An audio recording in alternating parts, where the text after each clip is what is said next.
안녕하세요. 저는 이제 재활의학과에서 근무하는 김종문이라고 하고요. 이제 환자분이나 혹은 보호자분도 몇 분 오신 것 같은데 이제 반갑습니다. 제가 설명해 드릴 거는 장애 등록에 관련된 것들을 설명을 드리려고 하고요. 장애 등록은 아마 뭐 본인이나 혹은 이제 보호자분은 이제 배우자분이나 이렇게 장애 등록 신청을 해보신 분도 있고 혹은 아직 신청하지 않으신 분들도 있으실 텐데요. 제가 이제 병원에서 이렇게 장애 등록을 직접 쓰는 의사 역할도 하지만 예전에 그 연금공단에서 그렇게 써오신 진단서나 소견서를 보고 심사도 몇 년을 했었거든요. 그래서 그 과정들이 어떻게 되는지를 조금 설명을 드리고 중간중간 장애 등록을 할 때 어떤 것들을 어떻게 하면 조금 더 유리하게라고 하긴 좀 그렇지만 좀 도움이 될 수 있을지에 대해서 팁도 조금 말씀을 드려보겠습니다. 그래서 보통은 처음에는 이제 뇌병변 같은 경우에는 6개월 후에 이제 장애 등록을 하시니까요. 장애 등록을 하고 그 이후에 다시 재판정을 2년이나 3년 정도 후에 다시 하시게 되는데 조금 이런 내용들을 조금 생각을 하셨다가 그때 좀 적절히 적용해 보시면 좋을 것 같습니다. 제가 준비한 거는 장애 등록은 어떻게 되고 있는지, 제도가 어떻게 변화했는지, 장애 유형이 총 15가지인데 그 중에서 저는 이제 뇌병변하고 관련된 진료를 주로 보는 의사여서 지체장애와 뇌병변에 대해서 조금 더 중점적으로 준비를 했고요. 신청 자격이나 등록 절차, 그리고 판정 기준, 그리고 중복장애라는 것이 어떤 것인지, 그리고 합산 기준이 어떻게 되는지, 복지 서비스 혜택과 그리고 연금공단에 올라와 있는 FAQ를 준비를 했습니다. 장애 등록은 장애인복지법에 따라서 장애 상태에 있는 사람이 국가의 공식으로 등록해서 받는 복지 서비스와 지원을 받을 수 있는 제도에 해당하고요. 2024년 기준으로 우리나라 총 장애인 수는 263만 명이고 전체 인구의 5.1%에 해당한다고 합니다. 그 중에서 우리나라에서 해볼 수 있는 장애 등록은 총 15가지가 있고요. 이제 아시는 분도 계시겠지만 옛날에는 장애 등급이 훨씬 더 다양했습니다. 2019년 전에는 보통은 1등급부터 6등급까지 이렇게 나누어져 있고 각 등급마다 혜택이 상이하게 있었는데요. 2019년 7월에 장애 등급제를 폐지를 하고 장애 정도로 체제를 전환하는 과정을 거쳐서 현행은 총 2개로 나누어져 있습니다. 그래서 심한 장애인, 예전에 1단계에서 3급에 해당하는 심한 장애와 예전에 4급에서 6급에 해당하는 심하지 않은 장애 두 가지로 나누어서 지금은 심사를 하고 있습니다. 법정 장애 유형은 총 15가지에 해당하고요. 신체기능장애에 해당하는 것은 지체장애, 뇌병변장애, 시각장애, 청각장애, 언어장애, 안면장애가 있고요. 내부기관장애, 보통은 이제 내과질환이라고 생각을 하시면 되는데 신장, 콩팥장애나 심장의 장애, 간장애, 호흡기장애, 장루, 요루장애, 뇌전증 장애가 해당하고요. 정신적 장애는 지적장애, 자폐성 장애, 정신장애가 있습니다. 그 중에서 아까 말씀드린 대로 저는 그 중에 가장 많은 부분을 차지하는 지체장애와 뇌병변장애에 좀 중점을 둬서 말씀을 드리려고 하고요. 신청 자격이나 혹은 대리 신청이 가능한지에 대해서는 신청 자격은 주민등록이 되어 있는 모든 국민은 신청이 가능하고 주민등록을 한 재외 국민도 신청이 가능합니다. 혹은 외국 국적 동포나 영주권자나 결혼 이민자도 모두 신청이 가능하고요. 원칙은 본인이 직접 신청하시는 것이 원칙인데 19세 미만의 미성년자나 거동이 불가능한 경우 배우, 직계 좀비속이나 형제자매 시설장들은 이제 일부 대리 신청이 가능하기도 합니다. 신청하실 때 필요한 서류들이 있는데 보통은 주민센터에 서식이 비치가 되어 있고 서비스 신청서를 작성을 하시게 되고 사진을 한 장 또 준비를 하셔야 되고요. 그 밑에 적혀 있는 장애 정도 심사용 진단서나 검사 결과지 혹은 진료 기록지는 병원에서 이제 장애 등록을 하러 왔다고 하면 보통 검사를 하게 되고 의사가 이제 진단서랑 소견서를 작성을 해드리거든요. 그러면서 이제 그동안 진료를 받던 기록지랑 다 챙겨드려서 첫 번째, 두 번째는 이제 환자분 혹은 보호자분이 준비를 하셔야 되는 항목이고요. 그 밑에 3가지는 병원에 가면 이렇게 준비를 해준다라고 생각을 하시면 되겠습니다. 등록을 하게 되는 게 등록은 내 상태가 어느 정도 고착화되어 있을 때 등록이 가능을 하거든요. 그래서 보통은 기본적으로는 6개월이 지나고 나서 장애 등록이 가능하다 생각하시면 되는데 지금 당장이랑 6개월 후랑 크게 차이가 없을 것 같은 일부 질환에 대해서는 즉시 등록이 가능한 질환들도 있습니다. 뭐 예를 들어 뭐 절단 장애라든지 뭐 척추 고정술이라든지 안구 적출, 청력기관 결손, 후두전 적출술 혹은 장기 이식을 했다든지 이제 뭐 장루나 요루 같은 게 있었을 경우에는 6개월 후랑 지금이랑 크게 다르지 않다고 생각해서 즉시 등록이 가능한 질환들도 있습니다. 장애 등록은 총 6단계로 거쳐서 진행이 되게 되고요. 처음에 주민센터에 신청하고 접수를 하시게 되고 저희 병원처럼 이렇게 대학병원 혹은 이제 회복기 재활병원 같은 재활의학과 혹은 신경과 신경외과 선생님 전문의 선생님을 만나서 진단서나 소견서 같은 걸 작성을 하게 됩니다. 검사 결과지랑 진료 기록지 모두 챙겨서 진단서 서류를 주민센터에 제출을 하게 되고요. 모아진 진단서들을 이제 한꺼번에 연금공단이라는 데 이제 보내지게 됩니다. 그럼 연금공단에서 2명의 전문의 선생님들이 자문 회의를 하게 되고 결과를 통보해서 장애인 등록이 되고 발급을 하게 되고 심사 기간을 일반적으로 30일을 기준으로 하게 되고 심층으로 심사를 하게 되는 경우는 60일로 생각을 하시면 되겠습니다. 이제 연금공단에 심사를 하게 되면은 이렇게 앉아 있습니다. 방이 이렇게 있고요.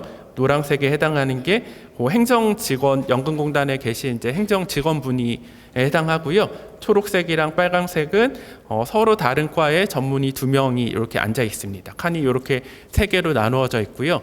그러면은 그 행정직원 하시는 분들이 환자분 리스트를 이렇게 쭉 모아 오시거든요. 보통은 10분에서 20분 정도 이렇게 심사를 한 번에 가면 심사를 하게 되는데 심사를 할 때 그분들이 어떠한 장애를 가지고 있고 어떠한 진료 기록과 검사 결과지를 중요한 것들을 이렇게 좀 정리를 해서 이제 브리핑을 해주시면 전문의 2분이 이제 각각을 보고 심사를 하게 됩니다. 예를 들어 이제 저는 이제 뇌병변 장애 심사를 주로 했었는데 심사를 할 때 보면은 처음에 이제 MRI나 CT처럼 뇌에 어디 손상이 있는지를 확인을 하게 되고요. 그 손상 부위랑 검사 결과지가 일치하는지를 확인합니다. 검사 결과지 내에서도 예를 들어 이제 대부분은 그렇지 않은데 일부 환자분들은 일부러 내가 더 나쁜 것처럼 하시는 분도 있다고 생각을 하기 때문에 특히 이제 국가기관, 연금공단 같은 데서는 그런 것들을 이제 걸러내는 작업도 중요하다고 생각을 하니까요. 그래서 검사 A라는 검사가 있고 B라는 검사가 있는데 A에서 요 항목이 떨어지면 B 항목에서도 떨어져야 되는데 2개가 잘 맞지 않는다. 혹은 뭐 A랑 B랑 연결된 부분이 잘 연결이 되지 않는다. 혹은 MRI에서 이 부분 손상은 없는데 검사에서는 떨어지게 나온다. 이렇게 뭔가 잘 맞지 않을 때는 의심을 하게 되고 심사 결과가 생각보다 좋지 않습니다. 그래서 내가 할 수 있는 최대한을 잘 이렇게 해서 검사를 잘 받으시는 것이 중요하고요. 그리고 이제 진료 기록지를 저희가 이제 다 리뷰를 하게 되는데 진료 기록지를 보다 보면은 이제 저는 이제 재활의학과 의사니까 어떤 상황인지를 알아서 조금 안타깝기도 한데 가끔 이제 저도 환자 진료를 하다 보면 환자분이 나 이것도 이만큼이나 했다 하고 자랑하시는 경우들이 있어요. 이게 막 내가 원래는 뭐 앉았다 일어나기 못했는데 이번에는 실은 자세히 보면은 제대로 앉았다 일어나시는 게 아니고 혹은 걷는 게 제대로 하신 게 아닌데 나 이만큼이나 걸었다. 한 번에 뭐 이번에 뭐 한 50m 걸었다. 근데 실은 그게 제대로 걸은 게 아닌데 그러면은 그 의사들이 자랑하신 걸 이렇게 막 적어 놓기도 하거든요. 근데 그게 경과 기록지에 있으면 이 사람은 걸었다고 돼 있는데 왜 검사에서는 못 걸었다고 나왔지 이렇게 조금 앞뒤가 안 맞다고 생각을 하는 경우들도 있거든요. 그래서 장애 등록을 하시기 전에는 너무 자랑하시면 안 돼요. 그래서 혹은 그렇게 하신다 하더라도 좀 정확히 자세히 말씀을 해주셔야 돼요. 잘못하면은 내가 실제로는 그만큼 기능이 좋지 않았는데 경과 기록에 너무 좋게 나와 있는 경우가 저도 심사를 하다 보면 가끔 있었거든요. 그러면은 기록에 그렇게 나와 있으면 실제로 나쁜 상황이 맞을 것 같아도 적절한 심사를 하기가 좀 힘듭니다. 그래서 좀 잘 이제 의사 선생님들 만날 때는 이런 상황들을 좀 잘 고민을 하셔서 진행을 하시는 게 좋고요. 지체장애는 절단장애, 관절장애, 지체기능장애, 척추장애, 변형 등의 장애가 있고요. 절단장애는 아까 말씀드린 대로 6개월 후에 크게 다르지 않을 걸로 보여서 즉시 장애 진단이 가능하고, 관절장애는 관절이 이렇게 굳어 있는 경우를 말을 하고요. 관절이 얼마나 굳어 있는지를 확인을 해서 6개월 이후에 장애 진단을 하게 됩니다. 지체기능장애는 근력이 얼마나 되는지를 확인을 하는 거고, 척추장애는 요즘에 디스크 같은 거 있어서 고정수를 하신 분들이 있잖아요. 보통은 2개 이상의 고정수를 한 경우에는 척추장애도 즉시 장애를 등록하실 수 있고요. 혹은 관절이 이렇게 척추가 이렇게 잘 구부러지지 않는 분들은 6개월 이후에 척추장애 심사가 가능합니다. 그리고 변형장애는 이게 키가 서로 다르다든지 왼쪽 오른쪽 뭐 이런 게 좀 다르다든지 혹은 잘 크지 않는다든지 이런 외소증에 관련된 장애에 해당하고, 보통은 이제 남성은 18세, 여성은 16세 이후에 진단이 가능합니다. 뇌병변 장애는 혈관성 장애, 외상성 혹은 발달성, 그리고 이제 파킨슨 환자분들도 이렇게 판정을 하게 되는데요. 일반적으로 뇌병변 장애가, 저는 이제 파킨슨 환자분들을 많이 보는 의사인데, 파킨슨 장애에 초점이 맞춰져 있다기보다는 실은 제일 많은 환자분들이 뇌병변 장애에서는 뇌졸중에 해당하는 환자분이시거든요. 그래서 뇌졸중에 되게 초점이 많이 맞춰져 있어요. 그래서 저는 파킨슨 환자분들 장애 진단서 많이 써드리는 사람의 입장으로서 조금 좀 불리하다고 생각을 하기는 하는데, 어찌됐건 환자분이 일상생활을 얼마나 더 잘 하시는지, 혹은 근력이 팔이 아예 이렇게 잘 올라가지 않으시는지, 말씀하시는 게 불편한지 뭐 이런 것들을 판단해서 진단을 하게 됩니다. 보통은 뇌병변 장애는 발생하시고 나서 6개월 후에 어느 정도 이제 고착화된다고 생각을 해서 6개월 후에 진단을 하게 되는 게 일반적인데, 파킨슨 환자분들 같은 경우에는 1년 동안 치료를 받은 이후에 이제 장애 진단이 가능한 것으로 되어 있고요. 가끔 뇌병변 장애가 있는데, 아까 지체장애 중에 팔다리 힘이 떨어지는 것도 지체장애 있었잖아요. 나는 팔다리 힘이 떨어지는 게 더 우선인데 뇌병변이 있지만 지체장애로 등록을 하고 싶다, 이렇게 말씀하시는 분들이 있는데, 그거는 원칙적으로는 지체장애로 등록을 하기는 어렵습니다. 그래서 뇌병변 장애로 등록을 해서 일상생활을 하는 수정받을 지수라는 점수를 보고 심사를 하게 됩니다. 그리고 이제 장애 진단을 하다 보면은 여러 가지 장애를 이제 중복해서 합산해서 할 수 있는 경우들이 있고요. 저는 가능하면은 아무리 심한 장애라도 중복 장애를 신청하시는 것이 조금 더 도움이 된다고 생각을 하는데, 예를 들어 아까 보여드렸던 15개의 여러 가지 장애들이 있는데 각각마다 해당하는 혜택이 조금씩은 다릅니다. 뭐 언어 장애가 있는 사람은 언어에 해당하는 혜택이 조금 더 있을 수 있고, 혹은 심하지 않은 장애 2개를 겹쳐서 심한 장애로 될 수도 있고, 그래서 이거는 이제 환자분 혹은 보호자분이 이제 진료를 보고 계신 선생님이랑 중복장애 신청할 수 있는지를 확인해 보고, 그리고 중복장애가 가능하다 그러면 이제 같이 신청을 해보시는 게 좋은데요. 합산은 아까 말씀드렸던 서로 다른 장애 2개만 합산이 가능합니다. 3가지 장애가 있다 하더라도 3가지 합산은 가능하지 않고요. 2가지 합산이 가능하고, 예를 들어 지체장애나 시각장애, 서로 다른 장애가 있었을 때 합산이 가능하고, 뇌병변하고 지체장애는 원칙적으로 합산이 가능하지 않은데 절단장애처럼 아예 다른 질환 같은 경우에는 합산이 가능합니다. 혹은 척추장애가 원래 있었는데 뇌병변이 추가로 발생한 경우도, 이런 경우도 합산이 가능하고, 콩파, 신장장애나 혹은 지체장애도 서로 다른 장애라서 이제 합산이 가능하고요. 합산이 가능하지 않은 경우들이 있습니다. 아까 말씀드렸던 지체장애랑 뇌병변 장애, 나는 팔다리 힘도 떨어지고 뇌병변에 해당하는 것도 있다, 2가지 합산은 가능하지 않고요. 지적장애랑 자폐성 장애처럼 서로 영향을 줄 수 있는 것들은 이제 합산이 가능하지 않고, 마찬가지로 내가 지적장애가 있으면서 언어장애도 같이 있는 경우, 실은 지적장애라는 게 인지기능 저하를 설명을 하는 건데 인지기능 안에는 언어 기능도 같이 포함이 되어 있거든요. 그래서 지적장애랑 언어장애 둘 중에 하나만 선택을 하실 수 있고, 만약에 2개다가 같이 동반돼 있다고 하면 일반적으로는 예전에 나눴던 등급이 지적장애가 조금 더 높습니다. 그래서 내가 지적장애랑 언어장애 둘 다 있다고 생각을 하시면 지적장애로 신청하시는 것이 조금 더 이득을 보실 수 있습니다. 그리고 동일 부위에 중복해서는 중복장애를 신청을 하실 수는 없고요.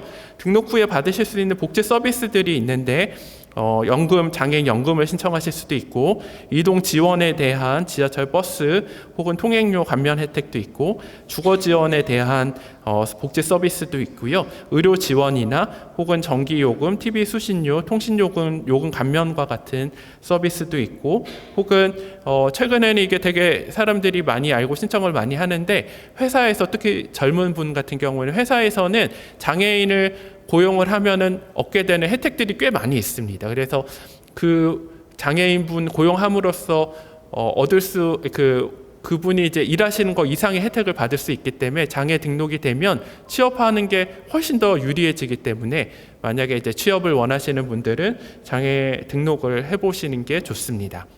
장애연금공단에 이제 FAQ가 있어서 이제 가지고 왔고요. 장애 등록할 때는 이제 심사가 필수인지 심사를 꼭 하셔야 되고, 자료 보완 제출 기한은 통보 후에 보통 21일 이내에 하게 되고, 정당한 사유가 있을 경우 최대 60일까지 가능하고요. 서류만으로 심사가 좀 불가능한 경우 다른 병원에 가서 의사가 직접 보고 진단을 하도록 할 수도 있고, 그걸 직접 진단이라고 합니다. 그래서 이런 경우도 있고, 심사 기간은 보통은 30일, 심층 심사인 경우는 2달까지 하게 되고, 진료 기록지는 본인이 보통 이제 직접 발급하시는 게 원칙입니다. 심사 진행 사항은 국민연금 장애 심사 인터넷 사이트가 있어요. 거기 들어가시면 내가 어디까지 심사가 되어 있는지 확인을 해보실 수 있습니다.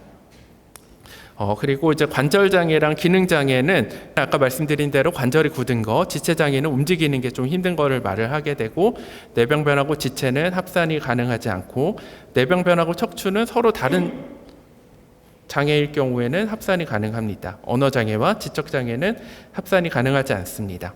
이제 이의 신청을 하시는 경우가 있는데, 심사를 수령하고 나서 90일 이내에 이의 신청을 하실 수 있고요. 그 상황에 따라서는 그 장애 진단서를 써주신 선생님한테 가셔서 이의 신청에 관련된 소견서를 작성을 해달라고 하면 소견서를 작성해 주시고, 그거를 이의 신청할 때 같이 제출을 해보시면 조금 더 유리하게 심사를 받으실 수 있습니다. 그래서 심사위원회를 다시 결성을 해서 그 복지 전문가나 혹은 공무원을 포함해서 10명 이내의 심사위원회가 구성이 되면 다시 심사를 하게 되고, 만약에 그것도 내가 생각했던 거랑 너무 다르다라고 하면 행정심판 소송을 90일 내에 이제 신청을 해보실 수 있습니다. 네. 제가 준비한 거는 여기까지고요. 혹시 궁금하신 거 있으실까요?